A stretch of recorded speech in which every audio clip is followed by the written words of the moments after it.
So here's a really Arizona kind of concept. Virga. That's rain that's not hitting the ground. This is the kind of unusual weather we get in the summer months that lead to our monsoon season. It starts June 15th or so, but really doesn't start till July. But these days, anything goes. The real question is, do I wash my car?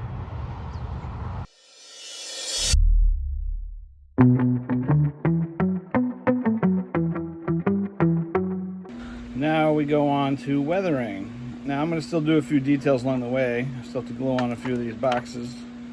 But the overall wash is going to be acrylic. I use acrylic wash because when it dries, especially in Arizona, it leaves the pigment and almost looks exactly like real dust. There's an art to it. You can use expensive paint, cheap paint. As a matter of fact, I've said it before, one of my best washes is this stupid bottle of Ceramcoat from Michaels. I purchased this probably 20 years ago now. It's actually dated 2001. This is autumn brown. I wash it on everything and it's a good base coat. Still going to use my Tamiya line color for some things. The Henlong 50 cal machine guns have improved over the years, but there is still one giant flaw. They have their ammo can back here because they didn't make a provision to have it up here where it pivots. Now the Tamiya ones are much more detailed, but I mean if you want to quickly fix it, you just move the can from here to here. The super glue will take care of that. The tow hooks, I have to not worry too much about their detailing because every single one I've ever seen is rusted, beat up, dented, smashed, and these were cast items, so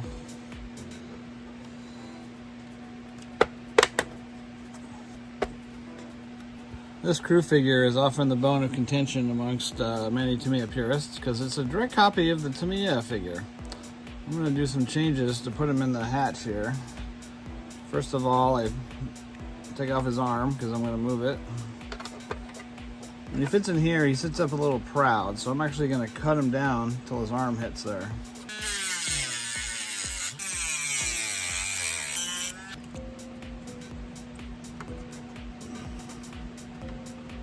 When I'm going through my stash, I often looked at my old 21st Century Toys figures for possible inspiration.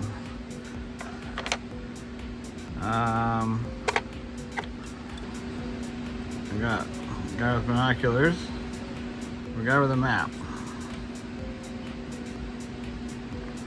First things first, I'm going to cut that off.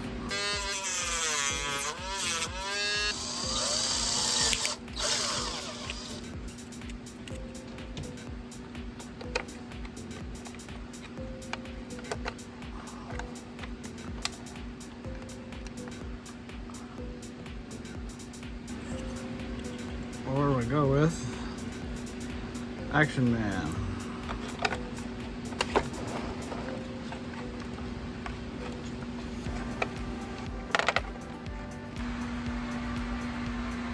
Kind of like that.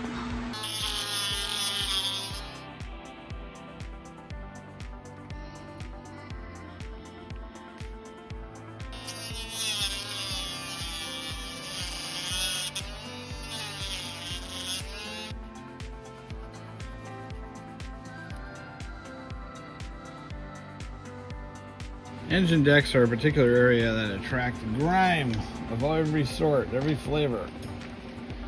The tank's going to be dirty, it's usually going to start there. I use my grime juice.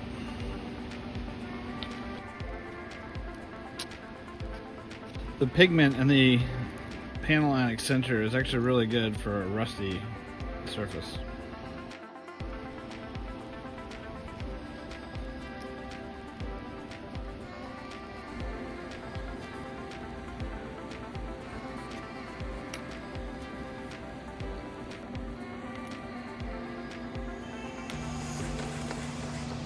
When you're almost done, you kind of wipe it down with a sponge or a rag, and it gives it a stain, a patina, if you were. I'm going to work on painting my commander today. Actually, it's going to be the loader. So amongst other things, I'm going to shave off his rank, paint over it, give him a nice coat. We'll figure out who this guy is coming up. He's going to be in the loader's hatch, but I'm going to give this a very basic paint job. I was really thinking about swapping out his head, but I'm going to keep it for now.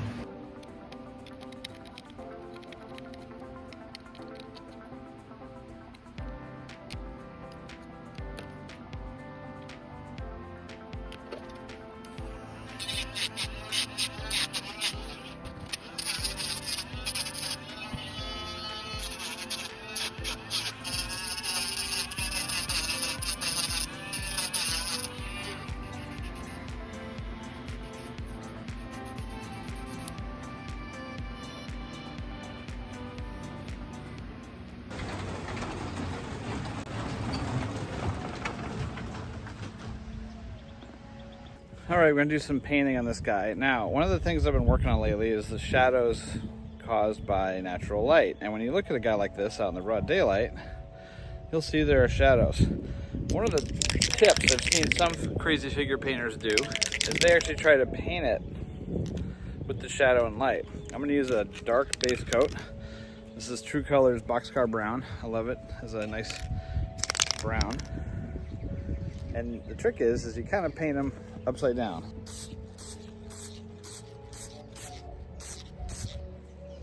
Now here's the other half of this.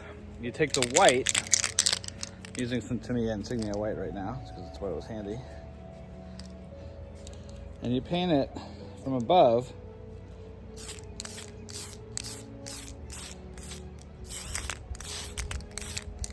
to figure out where the highlights are.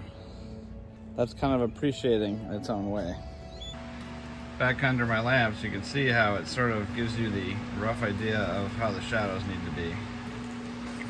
So I've had this magnifying light for quite a while, and the other day this physically snapped.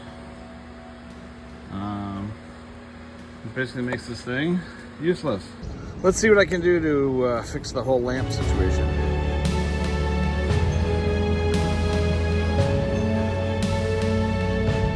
Impulse buy.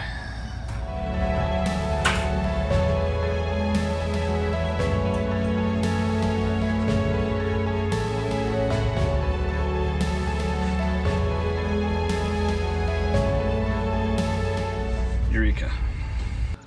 It's a lovely day. However, we're missing something. Oh yeah.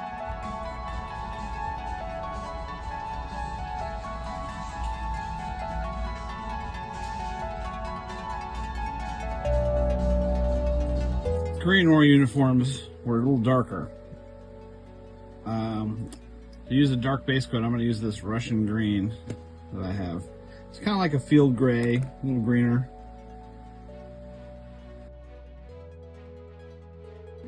I was tempted to actually use, make a frog skin kind of pattern just to be different.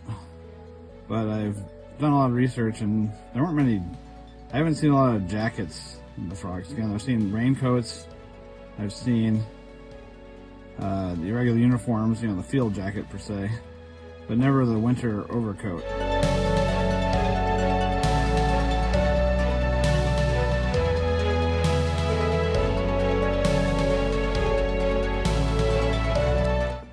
More detailing. Now that I'm in the midpoint, I'm going to do a little wash. See how I turn out. I'm going to use the brown wash right now. You can always go over it with the black later. I haven't even gotten to the face yet. That's coming next.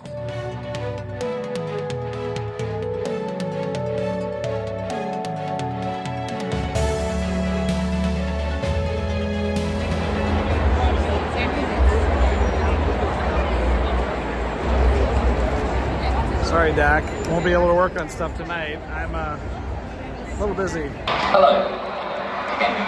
My name is Sheeran.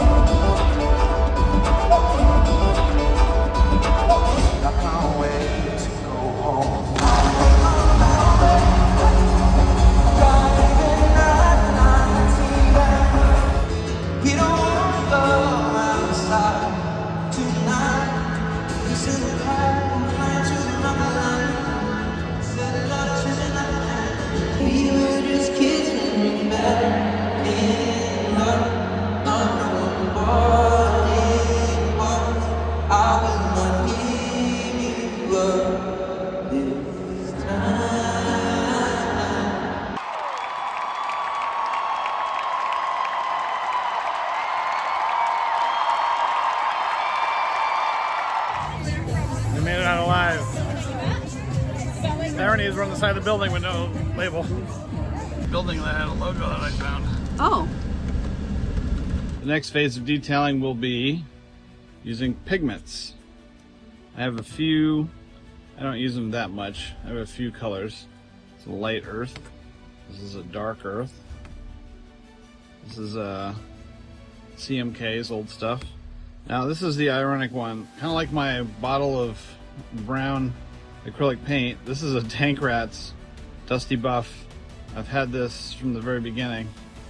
This was that company I told you had a similar name. So I never used the... Now, if you haven't used pigments, it's basically literally like the pigment from a paint. And the idea is it's a dust. The idea is to get a natural dust effect. If you were just to take a brush and brush it on,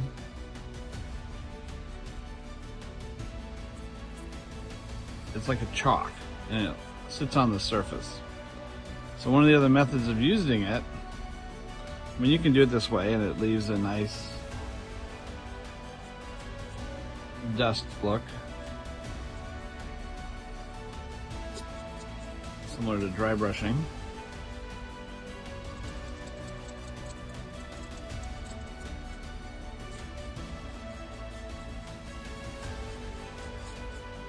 There's also another way to make it settle down, and that is using mineral spirits.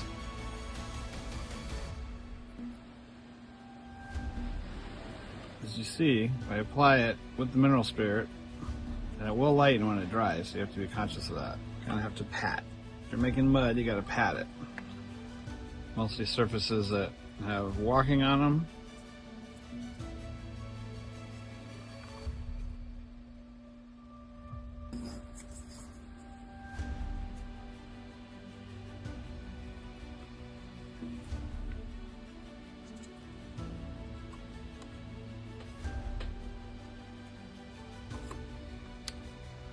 Alright, yes, I'm in the mid stage of the pigments on this guy. Is that too dirty, or are we right in the middle? Right in the middle.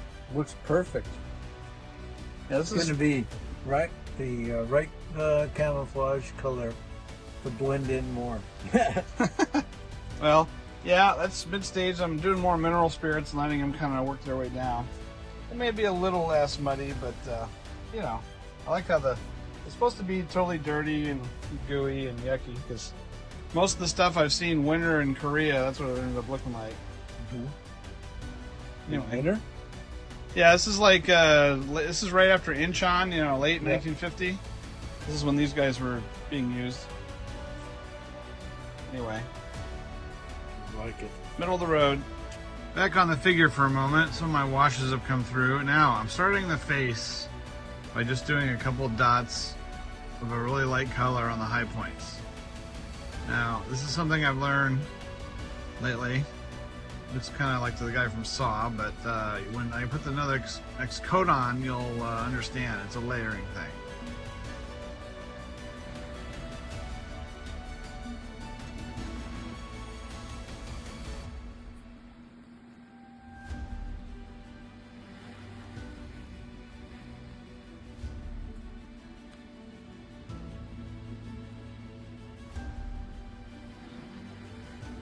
All right, for the face, we're going to use a red color to do some blush. This is a wash. This is very thin.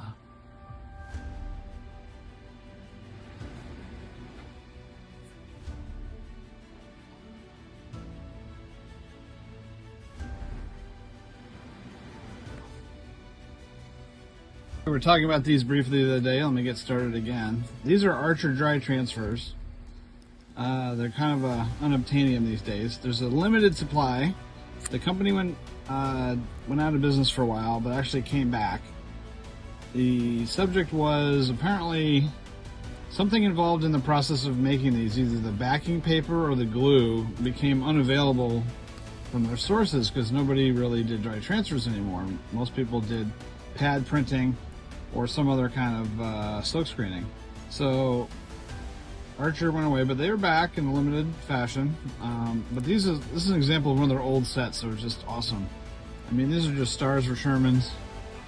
35th scale. But they included the really, really big, stupid one for the upper deck, which was perfect for the side of a Sherman tank in 16th scale. Prepping for dry transfers is actually relatively simple, as long as the surface is relatively clean. And it's clean, I've been wiping it down here. It'll take to just about anything. So, unobtainium, it's this big deal. Now, problem is I've had these so long, they may not work, because you've seen me have some problems with some other dry transfers that were out of date. So we're going to try it on this tank, because this tank is sort of a, this is actually a backup loanerish kind of tank. Now, so you got this, and I'm actually going to cut this out, take the paper off of it, and there's your decal. Now you see a little bit of it came off, and I have to admit, I actually don't mind the imperfections. Makes the tank a little bit more authentic. So in this case, I'm going to put it right there. Well, as you can see, these are slightly older ones and they're coming apart, so I better use it up quick. In all fairness, this has been sitting in my garage for a long time, so.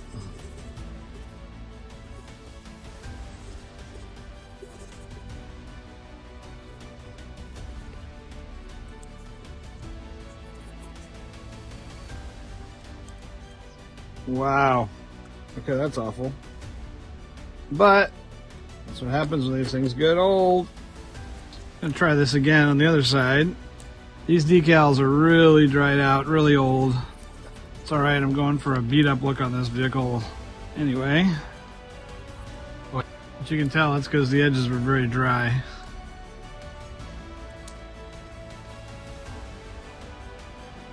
Well, it's got a style of its own.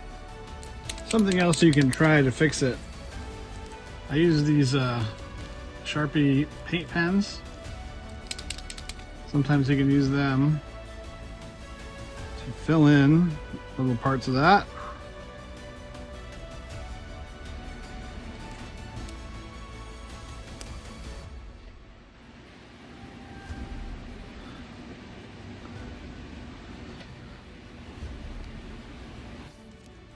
It's not perfect, but then again, sometimes nothing is perfect in these tanks.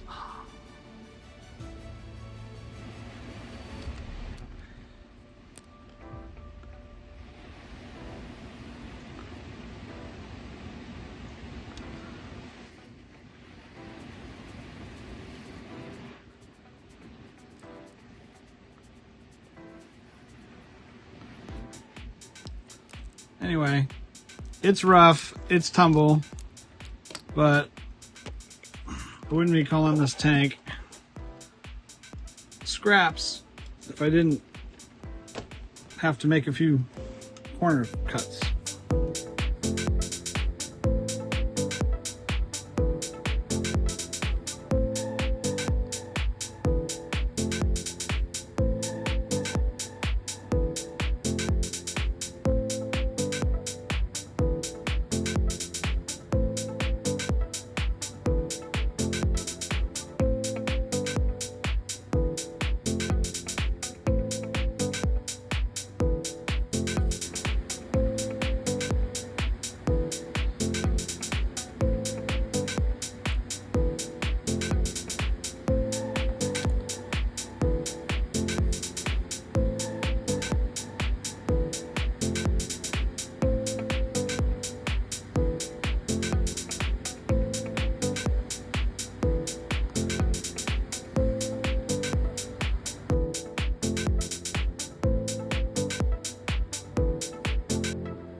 I've mentioned this once or twice before. I know a build is coming close to the end when the parts I ordered for it show up in the mail. These are a set of metal sprockets in case someday those go awry. Well, at least I have them. This thing is nearly done. I'm calling it done. This guy,